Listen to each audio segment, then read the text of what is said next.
bahwa dina kalimah ciluk baeta teh aya pesan anu jero, nyaeta pesan ngingetan kana jati diri urang.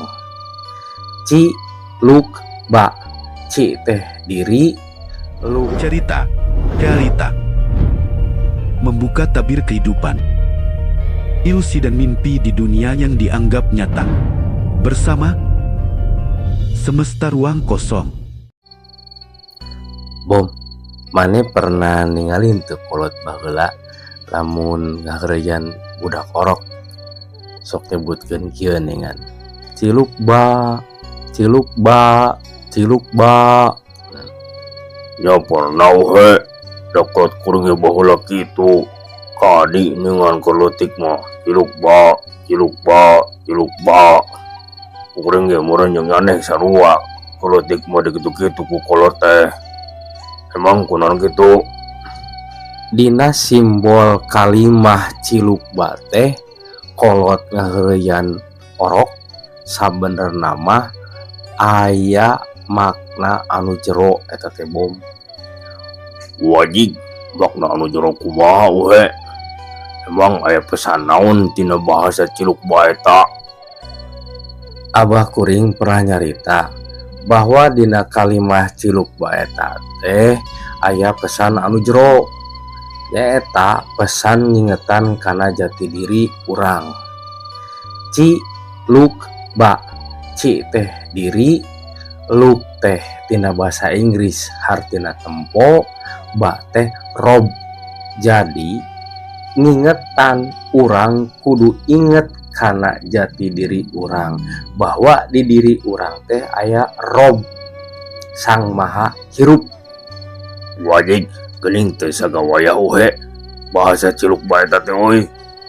Mangkana eta urang ngajak nyaneh hayu uang bebarengan ngaguar deui simbol-simbol karuhun supaya urang teh bisa ngalestarikeun warisan-warisan ti aranjeunna. Berarti kolot baheula mah leuwih nyarang hati ulama-ulama zaman ayeuna tuh he nya. Nya henteu kitu oge, zaman ayeuna di urang masih kene loba ulama anu mampu ngalestarikeun warisan budaya ti leluhurna. Jadi maranehanana ge sarua ngarti jeung paham. Komo deui ulama zaman ayeuna mah kan leuwih calerdas. Masalahna ulama nu di zaman ayeuna loba referensi. Selain ayeuna warisan ti karuhun, manehanana ngaguar deui kitab-kitab anu ti para ulama terdahulu. Contoh, loba ulama ayeuna anu ngajelaskeun korelasina bahasa ciluk ba anu ti budaya Sunda kaitanana jeung Tuan Syekh Abdul Qodir Jailani.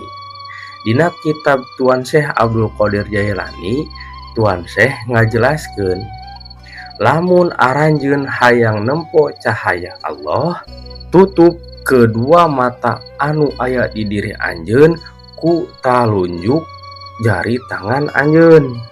Lamun anjeun hayang bisa ngarasakeun Allah hirup di diri anjeun, tutup liang irung anjeun ku dua jari tengah anjeun. Lamun aranjeun hayang ngadangu suara Allah, tutup liang ceuli anjeun ku kedua ibu jari tangan aranjeun. Lamun aranjeun hayang bisa ngarasakeun Allah aya di diri aranjeun, tutup bibir anjeun ku dua jari manis jeung dua kelingking nu aya dina leungeun aranjeun. Sok geura kumaneh Bom praktekkeun. Sarwalin ketika indung ataupun bapa urang ngaheureyan orok. Kalau ukurin dipraktekkan heula.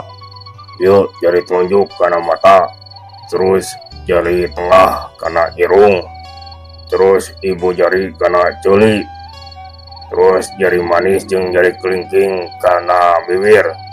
Wajib oge joy. Urang dipikir-pikir heula. Oh bener, kon urang sok kitu da ohe.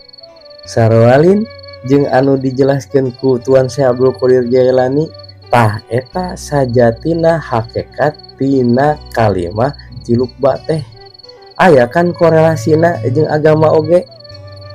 Oh geuningan nya uhe aya pisan euy, tapi urang can ngarti tah uhe kunaon mata terus irung ceuli jeung bibir kudu ditutupan, eta maksudna kumaha tah urang can ngarti uhe. Oke, kuring dilanjut ya. Abah pernah ngajelaskeun. Ya kuring sarua bareto nanya ke Abah, kunaon eta kudu ditutupan. Nah, jadi hakikat teh pintu pamikiran nu aya dina diri urang teh aya 7. Ya 2 mata, 2 liang irung, 2 liang ceuli, 1 liang bibir. Nah, geura tutupan eta teh supaya pantau pamikiran anu sajatina sok ngaganggu ka diri urang. Henteu terus muka sajatina sumber permasalahan di diri jelema kuncina aya dina pantau pamikiran, kusabab selalu muka.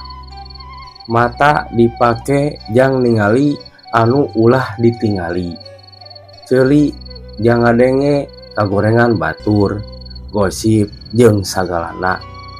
Terus urang teu sadar kana napas. Nu paling parah pantau nu terakhir nyaeta bibir. Sok ngagoreng batur, sok ngahina batur, sok ngajari hatekeun batur, sok ngabohong, henteu jujur jeung sagala rupana. Mangkana ti zaman Nabi Ibrahim dugikeun ka Nabi Muhammad, terus para ulama-ulama terdahulu tepikeun ka ulama nu ayeuna pewaris Nabi ya, ngajarkeun urang kurban ku cara berkurban secara hakikat. Geura peuncit tah beheung anjeun nyaeta pisahkeun antara sifat hewani nu aya di diri urang jeung sifat kamanusiaan. Da sajatina manusia mah tina beheung kaluhur nyata kana hulu, dati beheung ka handap mah eta mah sato, mantak disebutna oge cekuran hayawan natikun.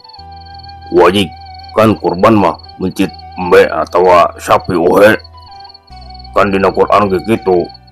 Komo dina Quran mah dititahnakan nyembeli sapi betina. Eta mah kan secara syariat, ieu kan kuring keur ngobrolkeun secara hakikat. Ya alus eta oge secara syariat henteu jadi masalah. Ya intina mah berbagi ka orang-orang anu memang maranehanana ngan bisa ngadahar daging teh satahun sakali. Dina Quran nu disebutkeun sapi betina teh hakikatna nyaeta awak urang. Da Hawa teh nyaeta jasad, Adam teh nyaeta jiwa urang. Jadi sapi betina anu kuning langsat nyaeta awak urang hakikatna teh. Ya pisahkeun, da ti beheung ka handap geus puguh sifat sato, lamun ti beheung ka luhur mah nyaeta sifat kamanusiaan. Oh jadi kitu maksud Quran teh nyaeta sapi betina teh diri urang, hakikatna nyaeta jasad. Oh berarti kuring selama ieu salah kaprah atuh nya uhe.